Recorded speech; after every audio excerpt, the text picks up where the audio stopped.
지하주차장에서 무난하게 탈출하고 있는데요. 이게 지하주차장에서 못 나갈 때가 더 많아요. 제 경우에는 그렇습니다. 그리고 이런 이제 회전에서 출구로 가는 이런 길에서는 10km 이하 수준으로 가고 있기 때문에 좀 답답해서 보통은 제가 개입하는 편이에요. 제가 지하 6층에 주차했는데 이제 지상까지 이 속도로 가면 굉장히 답답하기 때문에 이런 경우에도 제가 주로 개입하는 편입니다.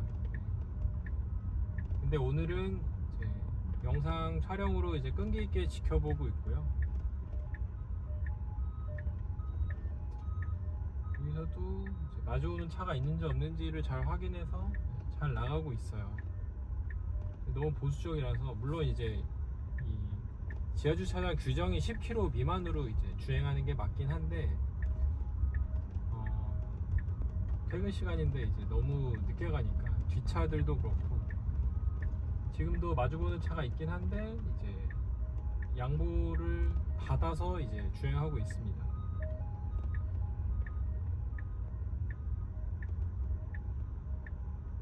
뒤에 차가 좀 많아서 제가 직접 개입해서 좀 올라가겠습니다.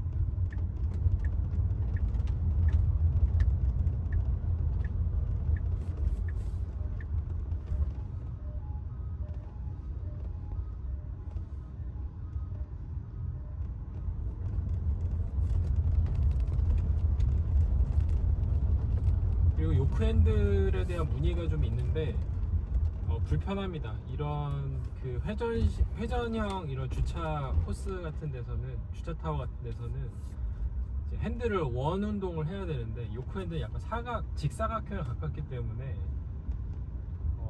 회전 축도 좀 어렵고 이제 위에 상단에 이렇게 계속 헛손질을 하게 돼요.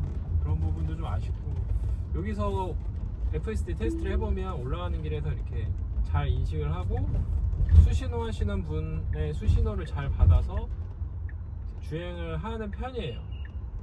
지금도 이제 수신호 하시는 분이 이제 그 호루라기까지 불었는데, 방금 같은 경우는 이제 수신호 하시는 분의 신호를 잘 받기보다는 임의로 주행을 했고요.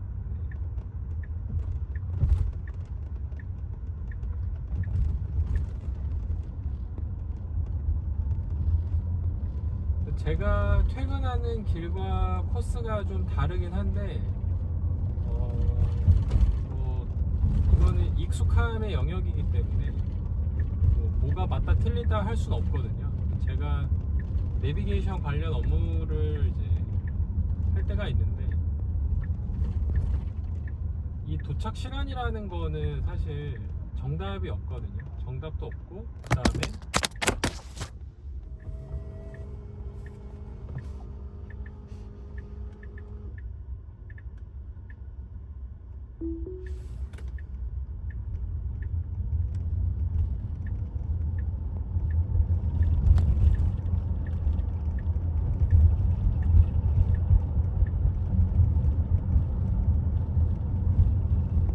마운트가 떨어지는 일이 있어서요. 잠깐 중간에 끊고 다시 정비해서 다시 촬영 중입니다. 그러니까 도착 시간 얘기를 했는데요. 이 도착 시간이라는 거는 사실 그 근사치 예상치거든요. 그래서 도착 시간에 30분이 찍혔다 그래서 30분에 도착한다는 보장은 없습니다. 그 현재 도로 여건과 예측되는 상황을 이제 가정했을 때 30분이라는 얘기를 하는 거죠.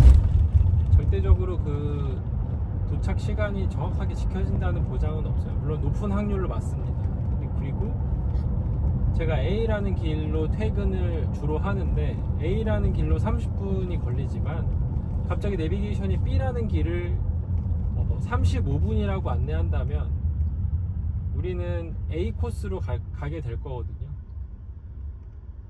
근데 A 코스에서는 40분이 걸릴 수도 있어요. 제가 평소 30분이 걸리던 길인데.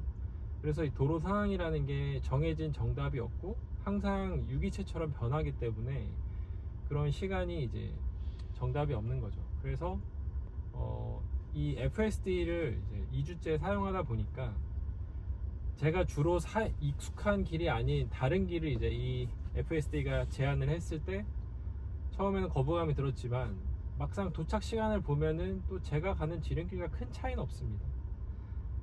그러다 보니까 이제 점점 더 여유 있게 운전을 하게 되는 것 같아요. 물론 제가 대부분 하지 않지만 대부분 뭐 어차피 목적지까지 도착 시간이 5분, 10분 정도 차이라면은 제가 개입하기보다는 이 친구에게 맡기는 편으로 지금은 운전 스타일이 조금씩 변해가고 있고요. 이 길도 제가 익숙한 길이 아니지만 뭐 큰 차이가 없으니까 그냥 이 친구에게 맡기는 상황입니다. 물론 제가 하면은 뭐 3분, 5분 정도 단축될 수도 있고 더 오래 걸릴 수도 있는데 그거는 제가 동시에 출발해서 도착해서 비교할 수 있는 거는 물리적으로 불가능하니까 그거 말 그대로 예측치인 거고요. 어떤 날은 빨리 도착할 수도 있고 어떤 날은 늦게 도착할 수도 있고 그게 이제 평균적으로는 뭐 큰 차이가 없는 그런 이제 결과를 가져오니까 뭐 웬만하면 내비게이션에서 추천 경로를 따라가는 게 뭐 길게 봤을 때는 좀 손해를 덜 보는 것 같고 그 어떤 실시간 예측치라든지 제한하는 거를 잘 안 들으시는 분들은 어떨 때는 빨리 갈 수도 있겠지만 어떨 때는 좀 힘든 도로 상황을 맞이하게 될 수도 있어서 어쨌든 길게 말씀드렸지만 결론은 FSD나 아니면 이제 내비게이션에 추천하는 경로로 가도 큰 차이는 없다 라는 말씀을 드리고 싶어서요. 네. 평소 제가 가는 길이 아니지만 FSD랑 이제 내비게이션 추천 경로를 이제 믿고 따라가는 편입니다. 그리고 어제 제가 인천공항을 이제 다녀올 일이 있었는데 확실히 야간 시야는 주간보다는 조금 보수적인 것 같아요. 이게 보수적이라는 말이 맞는지 모르겠지만 아무래도 밤이다 보니까 이런 비전으로 인식할 수 있는 물리적인 한계가 있지 않을까? 그래서 조금 더 보수적으로 판단하는 것 같고 그 다음에 상황 인식 능력이 조금 떨어진다는 느낌을 받아요. 근데 이렇게 이제 조명도 많고 뭐 차들도 많고 그래서 인식하기 용이한 환경에서는 크게 무리는 없는데 어둡거나 아니면 차들이 좀 한적하다 그런데 갈림길이 나왔다 그럴 때는 주간보다는 확실히 좀 떨어지는 반응 속도와 이제 반응 판단을 하더라고요. 그래서 저도 어제 이제 인천공항 갔다 오면서 이제 어두운 어떤 갈림길, 그 다음에 어두운 인터체인지 빠진 어떤 이런 것들에서 주간보다 확실히 좀 떨어지는 판단을 이 친구가 하게 돼서 제가 개입하는 일이 좀 몇 번 있었습니다. 근데 그것도 정말 몇 번이지 그 주행하는 1시간 동안 거의 이제 한 55분은 이 친구가 운전하고 한 5분 정도는 제가 운전을 했던 것 같아요. 그 부분은 이제 한 2주 정도 쓰다 보니까 얘가 어떤 포인트에서는 어리버리 할 것이다 라는 걸 알고 있기 때문에 오토파일럿도 마찬가지죠. 오토파일럿도 어느 순간에서는 얘가 반응을 제대로 못할 것이다 아니면 이제 불편하게 한다 라는 걸 이미 학습하셨기 때문에 사용자들이 그런 부분은 제가 이제 알아서 개입을 하게 돼요. 근데 제가 개입하는 그 5분이 상당히 귀찮아진다. 그래서 얘가 빨리 더 똑똑해지고 더 잘 됐으면 좋겠다는 마음이 되게 커집니다. 이거는 오토파일럿을 경험했을 때랑 비슷한 경험 같아요. 차에게 좀 더 많이 맡길 수 있고 이 친구의 부족한 면을 제가 충분히 학습을 했으니까 그거를 제가 스스로 보완을 해주는 거죠. 사실 이 FSD나 오토파일럿은 이제 운전 보조 장치이기 때문에 그게 당연히 맞는데 이 친구가 너무 잘하니까 기대치가 점점 높아지게 되는 이제 그런 현상입니다. 네. 그래서 이렇게 도심에서 차들도 많고 이제 조명도 되게 많고 이런 신호등도 잘 갖춰진 이런 도심에서는 전혀 문제없이 안심하고 맡길 수 있어요. 근데 다만 이제 테슬라가 고가도로 부분에서 좀 아쉬운 그런 판정을 내릴 때가 많아요. 예를 들어서 저 앞에서 우회전으로 이제 그 용인 수지 쪽으로 빠져야 되는데 그 고가도로를 피해서 이제 아래쪽으로 나와야 되지만 이 친구는 고가도로를 그냥 올라가 버릴 때도 있고 올라가서 유턴해서 다시 데려오는 경우도 있고 좀 아쉬운 그런 결과를 보일 때가 있거든요. 주로 이 길에서 이제 여기가 이제 용구대로라고 하는 용인시청 기흥구청 가는 그 길인데 고가도로를 건너면 이제 기흥 쪽으로 가는 거고 고가도로 아래에서 우회전으로 빠지면은 용인 수지 쪽으로 가게 되는데 그 분기점을 충분히 이해하고 있는 느낌이 아니에요. 그래서 이렇게 몇 번은 저 위에 있는 고가를 넘어서 기흥 쪽으로 가서 다시 유턴해서 돌아온 경우도 이제 한두 번 있었고요.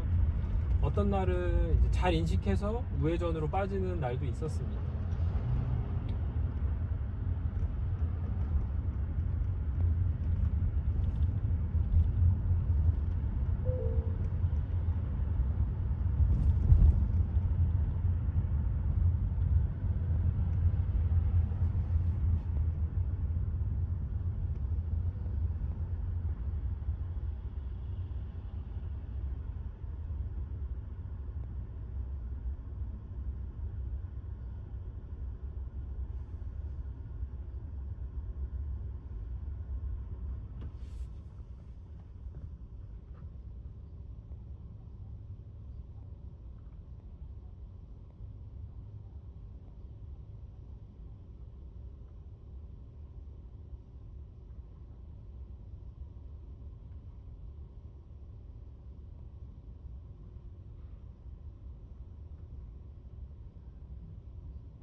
여기서 이제 이 고가로 올라가면 안 되고 이제 이 오른쪽 끝 차선 3, 4차선으로 와야 되는데 오늘은 다행히 3, 4차선을 잘 유지해서 잘 빠지고 있고요. 예전에는 그냥 이 1, 2차선 고가 위로 올라가 버렸어요. 그리고 지금도 우회전을 하려면 차선 변경을 미리 해야 되지만 이제 이 친구 습성대로 미리 안 하고 급하게 지금도 이제 나중에 해결하려는 모습입니다. 결과적으로는 좋은 선택이었지만 되게 불안할 때가 많아요. 이렇게 우회전이라든지 빠지는 차선을 길게 늘어던 줄에서는 이 친구가 이제 좀 약간 얌생이처럼 운전을 해가지고 걱정될 때가 많습니다. 그럴 때는 제가 개입해서 차선 변경을 미리 눌러줘서 차선을 이제 변경하도록 유도를 하면 해결될 일이고요.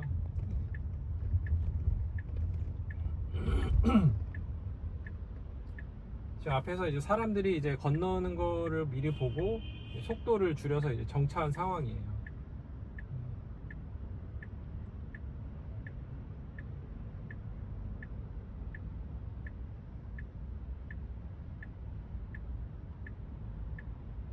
여기도 이제 제가 엑셀을 밟아서 진행을 유도할 수는 있지만 따로 개입하지 않고 그냥 지켜보겠습니다. 근데 진행을 안 하니까 제가 개입을 해서 이제 진행을 하도록 할게요. 뒤에 차들이 많이 서 있어가지고요. 방금 같은 경우는 왜 진행을 안 했는지는 사실 잘 모르겠어요. 진행해도 되는 부분인데 네, 알 수는 없습니다. 왜 주행을 안 했는지.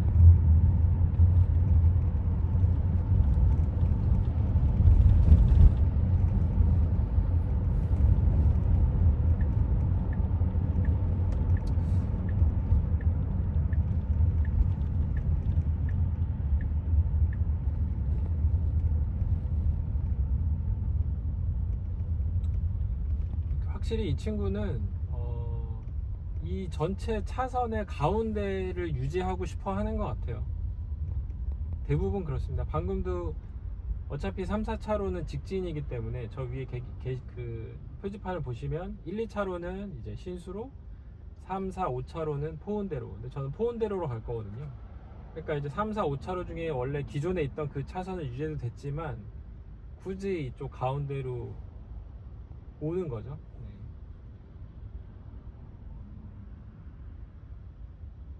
이런 부분들도 처음엔 답답한데 그냥 그러려니 하고 있습니다. 어차피 도착 시간이 크게 차이도 없고 이제 재수없게 걸려봐야 신호등 하나 걸리는 거라서 그것도 그냥 그럭저럭 넘어가고 있어요.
지금 이 도로는 제가 경험하기에는 이 차선의 폭이 좀 타이트한 느낌이라서 이 차로 갈 때는 이 양쪽 차선이 좀 신경 쓰이거든요. 너무 좁아가지고. 근데 이 친구는 이제 차선을 너무 기가 막히게 잘 유지하고 잡기 때문에 지금도 만약에 제가 운전한다면 우측에는 차와 좀 간격이 부담스러웠을 거거든요. 근데 이 친구는 굉장히 안정적으로 운전을 잘 하고 있어서 이렇게 좀 좁은 차선, 그 다음에 이렇게 차들이 빽빽하게 들어있는 이런 도로도 믿고 맡길 수 있어요. 오히려 저보다 더 잘하는 것 같아요. 이런 차선을 지키거나 차 간 간격을 이제 잘 유지하는 것들은 확실히 저보다 잘합니다.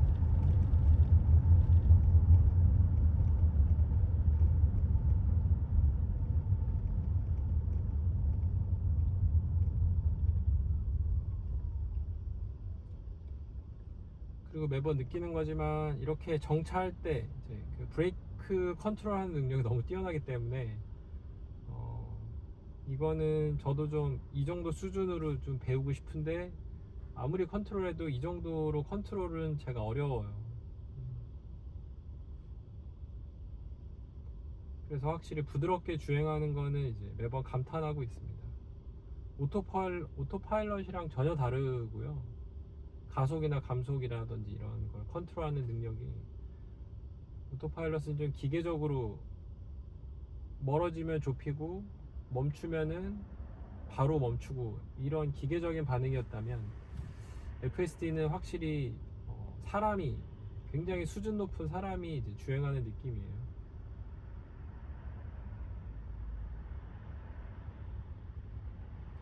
그리고 이제 주행은 이제 계속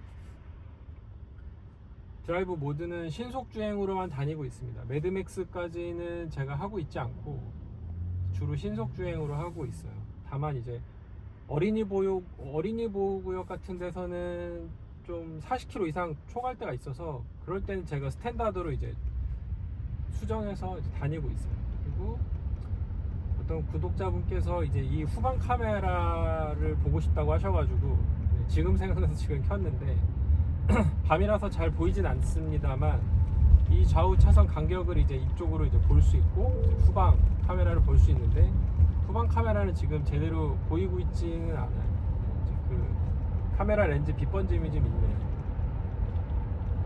그리고 제가 알기로는 이 후방 카메라랑 이 좌우를 볼 수 있게 하는 이 카메라를 이렇게 이제 사용자에게 볼 수 있게 열어준 게 얼마 안 됐거든요. 제가 모델 Y 탈 때 21년도에는 없었어요. 이렇게 좌우를 볼 수 있는 게 없었고 후방 카메라만 볼 수 있었는데 제가 알기로는 이 카메라가 인간이 보라고 만든 게 아니고 테슬라가 센싱하기 위해서 이제 만들어진 카메라라고 들었거든요. 그래서 이 색감이라든지 이런 그 뭐랄까 렌즈의 광각 왜곡률 같은 게 사람이 보기에 막 적합하진 않습니다.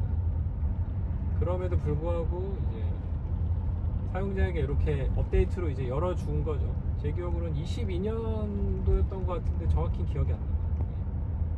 어쨌든 그래서 후방 카메라는 굉장히 광각이고 이 좌우 이 B필러도 아니죠. 이 앞에 있는 이 팬더에 있는 카메라로 이제 이걸 보고 있는데 차선 좌우 차선 간격은 이제 비교적 정확하게 볼 수 있어요. 감안해서 봐주시면 될 것 같습니다. 아마도 야간이라서 이 디스플레이가 깔끔하게 나오진 않을 것 같은데 참고용으로. 근데 저는 주행할 때 이게 좀 멀미가 나서 이렇게 켜고 다니진 않아요. 후방 카메라랑 이제 이 좌우 카메라를 이렇게 켜고 다니진 않습니다.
밤에는 이 카메라가 이제 제 얼굴이 뭐 잘 보이겠지만 간혹 안 보일 때가 있는 것 같아요.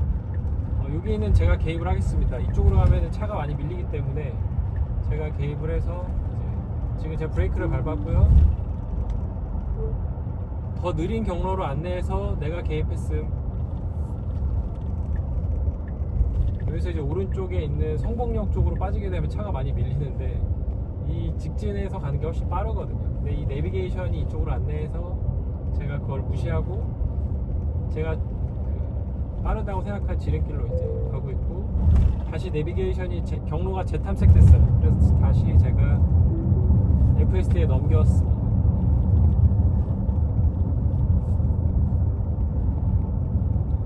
그래서 완전히 FSD에 맡기는 것도 좋지만 이렇게 중간중간 사용자가 개입을 하는 게 저는 맞는 것 같아요. 정답은 없으니까. 그리고 이제 이 내비게이션이 이제 저도 내비게이션 업무를 하고 있지만 그 로컬 현지인의 어떤 그런 경로만큼 정확하거나 정교하게 안내하고 있지는 못하거든요. 그런 부분에서는 이제 내가 정말 잘 안다면 적절한 판단을 내려서 이제 개입하는 것도 되게 중요한 것 같아요. 근데 너무 무시한다 이런 거는 좀 안 됩니다. 확실히 얘도 내비게이션도 똑똑하고 전방에 있는 이제 내가 운전자가 모르는 돌발 상황이라든지 아니면 뭐 여러 가지 예외 상황에 대해서 이제 충분히 안내를 하는 거기 때문에 무시할 때도 그 무시했던 경험들이 이제 잘 쌓여서 이제 이런 판단을 하는 거고 대체로는 내비게이션을 따르는 게 저는 맞다고 생각을 해요. 근데 이제 이런 식으로 몇 번 내비게이션이 루틴하게 했던 믿고 따랐더니 이제 루틴하게 정체를 많이 경험했다. 근데 난 지름길을 안다 라고 했을 때는 또 그 부분만 피해가는 걸 추천드리고, 그게 아니라면 가급적 내비게이션을 따르는 게 좀 더 안전하고 빨리 갈 수 있는 지름길이라고 이제 저는 생각합니다.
방금 이 길도 좀 어려운데요. 비교적 이 교차로를 넘어서 1차선으로 붙는 거를 좀 유기적으로 잘 하고 있는 것 같아요. 방금도 조금만 더 빨리 차선 변경했으면 제가 좀 더 안심이 됐었을 텐데, 그런 부분에서는 이제 FSD에 익숙해져야 될 것 같아요. 그리고 이렇게 이제 차를 피해서 좌회전, 교차로에서 좌회전으로 이제 받아오는 이런 과정도 좀 스무스하고요. 방금도 이제 이 앞에 있는 과속 방지 터널을 보고 속도를 스무스하게 줄여서 좀 부드럽게 넘기고 있고요. 여기도 바닥에 있는 이 유도선을 따라서 정확하게 잘 그려서 들어왔습니다. 그리고 이제 차단기까지 당연히 잘 인식하고요. 지하주차장으로 들어가는 건 제가 깜빡이를 켜면 들어가겠지만, 지금도 이제 다른 길로 안내하고 있어서 여기서는 보통 제가 개입해서 주차까지 하고 있어요. 이 테슬라 내장된 지도에서는 제가 원하는 이 지하주차장을 정확하게 그 집으로 설정하는 걸 제가 잘 모르겠어요. 그래서 아파트 단지의 대표 아파트 단지를 눌러서 그 중심으로 얘가 안내가 되기 때문에 당연히 제가 원하는 이런 주차장으로 들어와서 주차까지는 아직까지는 좀 어려운 것 같습니다.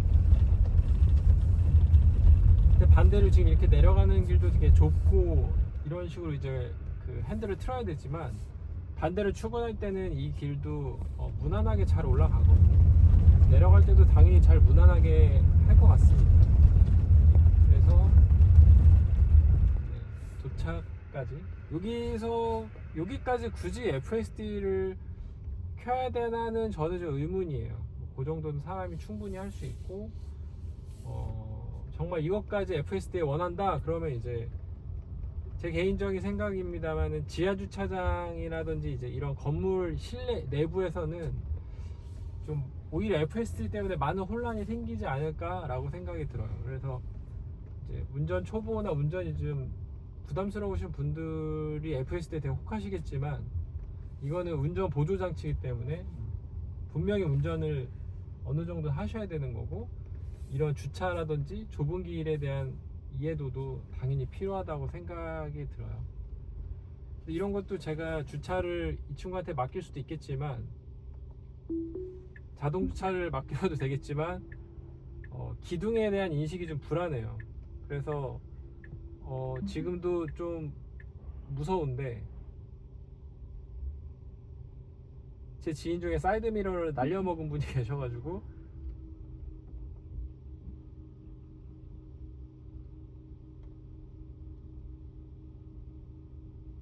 지금 알 수 없는 이유로 이제 차가 멈춰 있습니다. 그래서 여기는 제가 그냥 개입을 해서 주차를 하겠고요. 아직 이런 실내에서 주차는 좀 자동 주차 부분에서는 아쉬워요. 그리고 이제 많은 테슬라 유저분들이 이제 극찬하셨던 PP 주차 이런 것들이 없어졌기 때문에 이제 주차에 대한 부분은 좀 많이 아쉽습니다. 차가 커서 좀 이런 주차 부분도 되게 나이스하게 되면은 너무 좋겠지만 매번 주차는 좀 아쉬운 부분입니다. 이렇게 안전벨트 풀면은 이제 파킹으로 들어가서 이제 주행이 끝났습니다.